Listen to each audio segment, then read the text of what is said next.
Now, I'm really excited because I have waited for the postman for more than a week to bring this very special book. It is a really big book all about my naughty little sister, and it has got all of the naughty little sister stories in it. And I've just looked at the contents page. Do you know what the contents page is? That's where it tells you what all the chapters are in the book. And I was reading through some of the chapters, and there are some that I forgot about from when I was a little girl. So I'm going to read you a story called The Very First Story.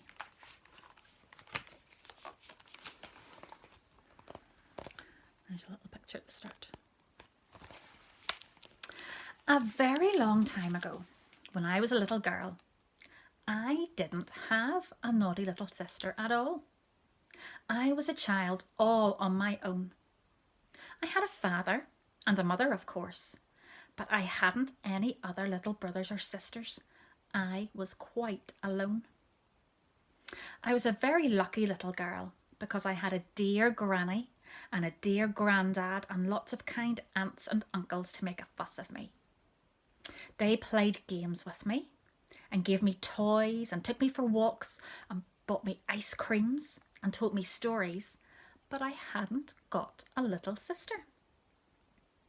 Well now, one day when I was a child on my own, I went to stay with my kind godmother aunt in the country. My kind godmother aunt was very good to me. She took me out every day to see the farm animals and to pick flowers, and she read stories to me and let me cook little cakes and jam tarts in her oven, and I was very, very happy. I didn't want to go home one bit. Then, one day my godmother aunt said, "Here is a letter from your father." And what do you think he says? My aunt was smiling and smiling. "What do you think he says?" she asked. "He says you have a little baby sister waiting for you at home." I was excited. I said, "I think I'd better get home at once, don't you?" And my godmother aunt said, "I think you had indeed." And she took me home that very day. My aunt took me on a train and a bus and another bus, and then I was home. And do you know, before I even got indoors, I heard a waily, waily noise coming from the house, and my godmother aunt said, "That is your new sister." "Wah!" my little sister was saying. "Wah!" Well, I was surprised to think that such a new child could make such noise, and I ran straight indoors and straight upstairs and straight into my mother's bedroom. And there was my good, kind mother sitting up in bed, smiling and smiling. And there, in a cot that used to be my old cot, was my new, cross little sister crying and crying. My mother said, "Shh, baby, here is your big sister come to see you." My mother lifted my naughty little sister out of the cot, and my little sister stopped crying at once. My mother said, "Come and look." My little sister was wrapped up in a big, woolly, white shawl. And my mother undid the shawl, and there was my little sister. When my mother put her down on the bed, my little sister began to cry again. She was a little, little red baby, crying and crying. Wah! Wah! Like that. Isn't that a nasty noise? My little sister had tiny hands and tiny little feet.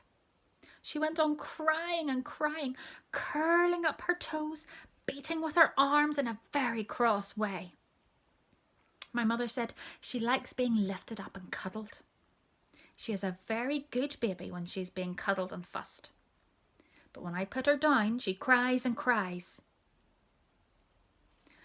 I was very sorry to see my little sister crying. And I was disappointed because I didn't want a crying little sister very much. But I went and I looked at her. I looked at her little red face, her little screwed up eyes, and her little crying mouth. And I said, "Don't cry, baby. Don't cry, baby." And do you know, when I said, "Don't cry, baby," my little sister stopped crying. Really stopped crying at once. For me, because I told her to. She opened her eyes and she looked and didn't cry anymore. My mother said, "Just fancy. She must know that you are her own big sister. She has stopped crying." I was pleased to think that my little sister had stopped crying because she knew that I was her big sister. And I put my finger on my sister's tiny, tiny hand, and my little sister caught hold of my finger tight with her curly fingers. Can you see? There's my naughty little sister, little baby sister. My mother said I could hold my little sister on my lap if I was careful. So I sat down on a chair and my godmother aunt put my little sister on my lap. And I held her very carefully. And my little sister didn't cry at all. She went to sleep like a good baby.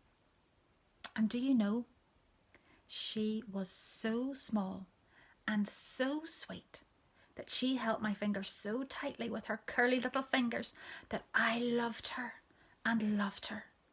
And although she often cried after that, I never minded it a bit because I knew how nice and cuddly she could be when she was good. So that was really the very first story about my naughty little sister when she was born and when we all met her for the very first time. So I'm looking forward to telling you lots more stories about my naughty little sister now with my new book. See you later.